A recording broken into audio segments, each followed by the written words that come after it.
ये जो बैरिकेडिंग आप देख रहे हैं उसके आगे इरपिन शहर शुरू हो जाता है, जहां पर भीषण जंग इस समय चल रही है दोनों सेनाओं के बीच।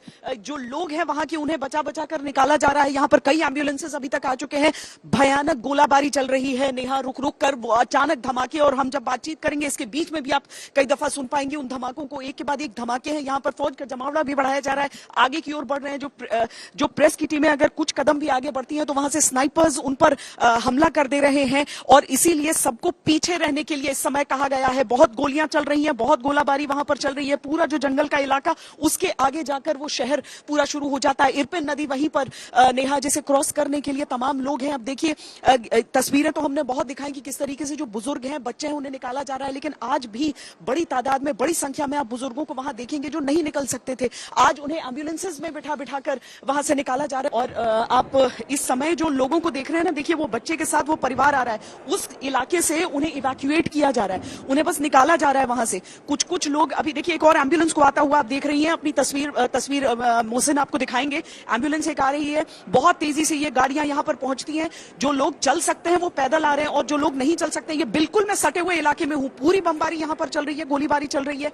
ये गाड़ी यहां पर आएगी और अभी देखिएगा उतारेंगे। यहाँ पे सिविल डिफेंस के लोग इन गाड़ियों को चला रहे हैं जो कि पूरी हथियारों से लैस हैं, और ये तमाम लोग इन गाड़ियों में सवार जिन्हें निकाला जाता है, बच्चों के साथ कोई है या फिर कोई चलने में सक्षम नहीं है, वो सारे लोग यहां से जितना सामान हाथ में आ पा रहा है घर का, वो सारी चीजों को लेकर वो सब वहां से इवैक्यूएट किए जा रहे हैं। बिल्कुल आप लगभग 1 किलोमीटर का दायरा समझ लीजिए नेहा, जहां पर हम खड़े हैं और जहां पर ये भयंकर लड़ाई इस समय चल रही है दोनों देशों की सेनाओं के बीच। ये हवाई बमबारी भी इसमें चल रही है, आर्टिलरी शेलिंग की भी बातें सामने आ रही हैं, सिविलियन इलाकों में मल्टीपल रॉकेट लॉन्चर से हमलों की भी बातें आ रही हैं, और किस उस सब के बीच से, उस युद्ध की स्थिति से बाहर भी निकाला जा रहा है लोगों को। यहाँ यूक्रेन के सबके चेहरों पर आप व्यथा देखेंगे, लेकिन थोड़ी सी राहत की, कम से कम उससे 1 किलोमीटर दूर तो आ गए। यहाँ से फिर अब सबको निकाला जा सकेगा, यहाँ से अब सबको दूर। और ये जैसे ही इस गाड़ी से इन सबको उतारते हैं, ये फौरन निकल जाते हैं और चंद मिनटों में ये लेकर आ रहे हैं, वहां पर जान पर खेल रहे हैं अपनी, और उन सबको यहां से निकाल कर ला रहे हैं। देखिए किस तरीके से जो सैनिक हैं वो मदद भी कर रहे हैं उन्हें सामान उठाने में, जो सिविलियंस हैं, जो नागरिक हैं यहाँ के। और हर एक व्यक्ति इस समय उस युद्ध के बीच में, उस संघर्ष के बीच में, उस टकराव के बीच में बुरी तरह से फंसा हुआ है। चंद लम्हों में जाने क्या से क्या यहाँ पर स्थिति किस तरीके से पलटेगी। ये जो बैरिकेड देखिए, एक और एम्बुलेंस पहुंचा। ये बैरिकेड आप देख रहे हैं, इससे नेहा 1 किलोमीटर की दूरी पर वो भीषण संघर्ष। एक और एम्बुलेंस जिसे आप तस्वीरों में आते हुए देखिए, यहां पर अचानक जो संघर्ष शुरू हुआ था, उसके बाद से आज सुबह एक बार फिर भीषण लड़ाई शुरू हो गई है।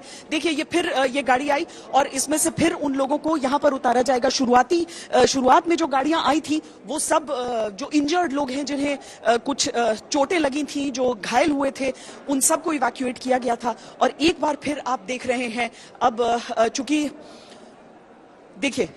देखिए फिर इस गाड़ी में कोई जो हेल्थ सर्विसेज वाले हैं वो कुछ लोगों को लेकर आ रहे हैं, और कुछ जो हैं वो बुजुर्गों को लेकर आ रहे हैं। सबके चेहरे पर वो खौफ, वो डर। आप समझिए कि आपके घर के इलाके को अगर इस तरीके से ले लिया जाए गोलियों की जद में, आप उसके बीचों बीच फंस जाएं तो क्या स्थिति होती होगी। यहाँ पर भी उन्हें कोशिश की जा रही है कि यहाँ पर भी सुरक्षा कर्मियों को तैनात करके थोड़ी सुरक्षा दी जाए। लेकिन अब कीव के अगर इतना नजदीक रूसी आक्रमण आ पहुंचा है तो अब सबके मन में सवाल ये उठ रहा है कि राजधानी कीव और कितनी दूर। अभी तक हवाई हमले चलते रहे हैं, लेकिन कितनी देर तक वो जमीनी टकराव नहीं पहुंचे ये पता नहीं। अगर स्नाइपर्स वहां पर पहुंचे हुए हैं, स्नाइपर्स वहां पर तैनात हैं अलग अलग हिस्सों में, जो अभी प्रेस की टीमों को ही निशाना बना रहे हैं, निशाने पर ले रहे हैं, लोगों को निशाने पर ले रहे हैं, तो इसका मतलब कि जमीन पर उनकी फौज मौजूद है इरपिन शहर में। जाहिर है कि जैसे ही गोलों की आवाज, जो कि यहां प्रत्यक्ष हमें सामने बहुत तेज सुनाई दे रहे हैं, जैसे ही उन गोलों की आवाज तेज होती है, गाड़ियां बढ़नी आगे थोड़ी सी देर के लिए रुकती हैं, लेकिन जैसे ही वो थोड़ा सा कम होता है तो उसके बाद वो आगे निकल कर आते हैं। तो यूक्रेन के ऊपर तो दोहरी जिम्मेदारी, देखिए फिर आपको यहां पर बमबारी सुनाई दे रही है। यूक्रेन की तो पूरी कोशिश है कि वो सिविलियंस को किस तरीके से निकाल सके, जल्दी निकाल सके यहां से, लेकिन रूस के ऊपर ऐसी कोई जिम्मेदारी नहीं है, ये उनके नागरिक नहीं है और इसीलिए उनकी तरफ से तो आक्रमण ही हो रहा है, उनकी तरफ से वो हमला ही हो रहा है लोगों पर। इसीलिए जल्दी और वो बिल्कुल इस बात को नहीं देख रहे हैं कि कौन आम है कौन सैनिक है, वो बस शहर पर नियंत्रण के लिए और एक तरह से आगे बढ़ने के लिए ये हमला उनकी तरफ से जारी किया जा रहा है। इरपिन शहर से लगता हुआ देखिए ये जंगल पूरा नेहा इस समय दिख रहा है। बर्फबारी एक बार फिर यहाँ पर शुरू हो चुकी है, बस उम्मीद करते हैं कि तेज ना हो ये फिर सुनिए ये लगातार पाउंड किया जा रहा है इस शहर को, लगातार ऐसे धमाके। और देखिए कीव शहर में जब हम रहते हैं ना, शहर के बीचों बीच नेहा, तो वहां पर वो सायरन्स आती हैं, लेकिन इन जगहों पर ये सबब से ये बाहर के इलाके हो जाते हैं, यहां पर सायरन्स की व्यवस्था नहीं है। अचानक ये गोले आते हैं, अचानक वो गोलाबारी होती है और वही यहां पर हो भी रहा है रुक रुक कर। और ये जब आप एक के बाद एक सुनते हैं, एक के बाद एक ये गोले सुनते हैं, तो समझिए कि किसी नागरिक इलाके को अपनी जद में लेते हुए ये गोले रहते हैं। यहां की स्थिति बहुत भयावह होती जा रही है। अगर रूसी आक्रमण बिल्कुल कीव के द्वार तक पहुंच चुका है, ये उत्तरी हिस्सा है कीव का नेहा, और यहां पर पता नहीं एक ऐसी व्यवस्था के साथ जिसमें आप गिनती के सैनिक भी बता सके। हालांकि जो मुकाबला वहां से एक जगह से पीछे की ओर बढ़ता है तो सैनिक भी कुछ हद तक विथड्रॉ करके और दूसरी जगह रीग्रुप करते हैं, लेकिन ये जो जिस चक्र के हिस्से में ये तमाम सैनिक है ना, ये उतना स्ट्रॉन्ग डिफेंस एक तरह से दिख नहीं रहा है, उतनी मजबूत डिफेंस दिख नहीं रहा है कि उस हिसाब से एडवांसिंग फोर्सेस को रोका जा सके। लेकिन इन्हें उम्मीद है और यकीन है कि जो पीछे जो सेना जहां तक पहुंची है पूरी, वो वहां पर उन्हें वहीं पर थामने में कामयाब हो पाएंगे। यूक्रेन अगर शर्तों को रख रहा है और रूस भी अपनी, देखिए फिर अब और ज्यादा भीषण होती जा रही है ये जंग नेहा।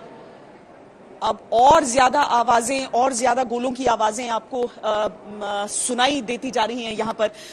जब एक देश को ज्यादा नुकसान होता है, अगर वो अपने घुटनों पर आने के लिए मजबूर होता है दूसरे देश द्वारा, जब उसके ऊपर उस तरह के आक्रमण होते हैं, तो बातचीत के जरिए क्या निकलकर सामने आ पाता है वो देखना होता है। लेकिन यहां पर क्या यूक्रेन और रूस इस बातचीत से युद्ध के विराम की कोई बात करेंगे? बात आ जाती है कीव के समर्पण की और ज़ेलेंस्की के बदलने की, और तब दो नेताओं के आपसी अहम के टकराव की भी बात आ जाती है। सेना इनकी लगी तो हुई है, ये भी अपनी मातृभूमि समझ रहे हैं, ये उसके लिए लड़ रहे हैं, लेकिन किस हद तक वो लड़ पाएंगे? मैं दिखाती हूँ, देखिए अवरोध किस तरीके के बनाए जाते हैं। अगर आप इसको सड़क पर पड़े हुए इन कांटेदार छोटे छोटे एक तरह से समझिए कि ग्रिल सेक्शंस को या लोहे के सरियों को से अगर इस तरह के अवरोध बनाए जाते हैं, टैंकों जैसे वाहनों को, आर्मर्ड व्हीकल्स को कितना हद तक रोक पाएंगे? और भी कुछ बुजुर्ग लोग यहां से निकलकर आ पाए हैं, ये शायद अपनी पर्सनल गाड़ी में आ पाए थे, इसलिए वहां पर बहुत देर तक हमने देखा कि इनकी चेकिंग हो रही थी। जल्दी अब चूंकि संख्या बहुत कम रह गई है लोगों की निकलने की, और ये युद्ध और ज्यादा यहाँ पर एक तरह से कहें कि खुलकर उसके बाद यहाँ पर संघर्ष और ज्यादा होगा। यूक्रेन की तरफ से जवाबी कार्रवाई होगी जब सारे लोग आ जाएं। अब सारे नहीं, अभी तीनों एम्बुलेंसेस वहीं पर हैं, वो लौट कर नहीं आ पाए हैं, क्योंकि अंदर के भी हिस्से हैं ना जहां से निकालना है, जहां ज्यादा लड़ाई चल रही है। अपने लोगों को छोड़ना नहीं चाहता है यूक्रेन के, किसी तरह से फंसे रहे। कल के उस भीषण जंग के बाद तो एकदम नहीं छोड़ना चाहता है, जहां की तस्वीरें बिल्कुल विचलित कर देती थी कि किस तरह से बाहर भागते हुए लोगों के ऊपर आकर गोले गिरे हैं। और गोलाबारी तो ऐसी हो रही है नेहा, जो ऐसा समझ लीजिए जैसे बरसात चल रही हो उन गोलों की।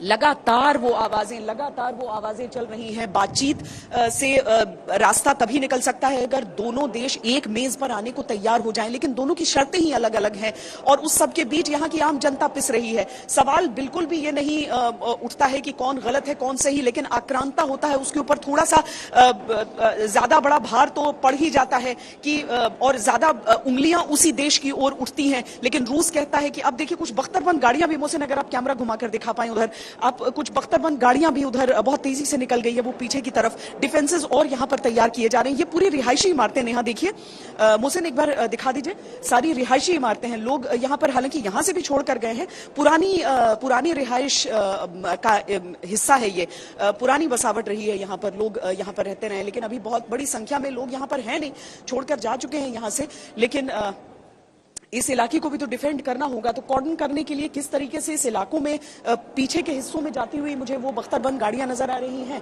और सामने के हिस्से में जो यूक्रेन के सैनिक हैं वो सब यहाँ पर लग रहे हैं, तैनात हो रहे हैं, और अलग अलग यूनिफॉर्म्स जो आप देख रही हैं यहाँ इन सैनिकों की, तो वो इसलिए कि कुछ मुख्य फोर्सेस का हिस्सा है, कुछ वो नए लोग हैं जिन्होंने हथियार उठाए हैं। फिर गोलों की बरसात शुरू हुई है यहाँ पर, गोलों की बरसात लगातार एक के बाद एक, और उस सब के बीच से लोगों को निकालने का काम हो रहा है। कुछ और करीब जाकर वहां पर आपको वो तस्वीरें भी दिखाते हैं जहां से आप बॉर्डर के उस पार की भी कुछ हद तक एक झलक पा जाए नेहा।